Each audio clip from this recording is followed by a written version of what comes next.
tere, mina olen Karl ja täna vaatame me kaugusandurit. See on siis kaugusandur ja see näeb kümnendiku täpsusega vahemikku 3 kuni 255 sentimeetrit. Vaatasime varem, kuidas me saame roboti seisma panna, kui ta sõidab otsa takistusele. Aga proovime teha seda sama programmi kaugusanduriga, et takistusele otsa sõitma ei peakski. Võtame taas mootoriploki ja seadistame selle lihtsalt tööle ja võtame siit ooteploki, mida me juba tunneme ja seadistame ta nüüd kord ultrasonic sensor ehk ultrahelianduri peale. Võtame compare ja võtame distance sentimeetris ehk siis kaugus sentimeetrites. Pane ka tähele, et sa kindlasti valiksid ultrasooniku, mitte infrareed. See on teine andur, mida sel robotil ei ole. Plokk on siis olemas ja siin saame muuta, kuidas ta võrdleb. Näiteks hetkel ta ootab ja võrdleb, kuni kaugus on alla 50 sentimeetri. Saame seda numbrit näiteks muuta 20, 25, 15 peale ning me saame muuta ka võrdluse tüüpi. Näiteks võib-olla sa tahad robotit, mis ootaks, kuni takistus on kaugemal kui 15. Panen ta praegu siis jätan ta 15 peale ja võtan siis kolmanda mootoriploki, mis lülitakski mootorid lihtsalt välja.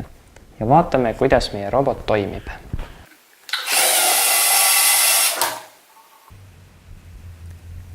Eelmises videos vaatasime, kuidas me saame andmeid edastada andurist ekraani peale, aga proovime seekord neid panna kuhugi mujale.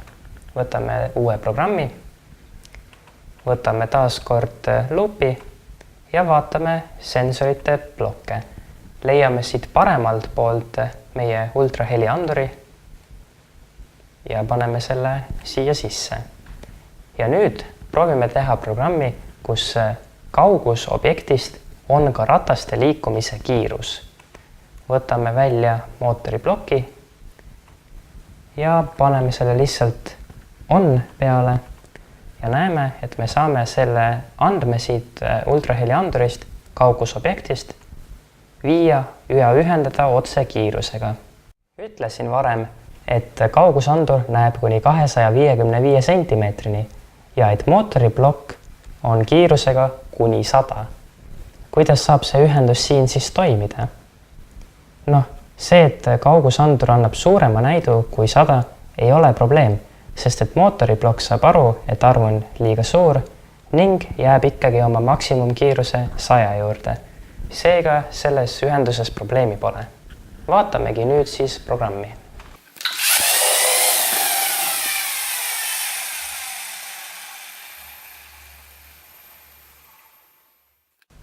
Nüüd saad alustada roboti ülesandega.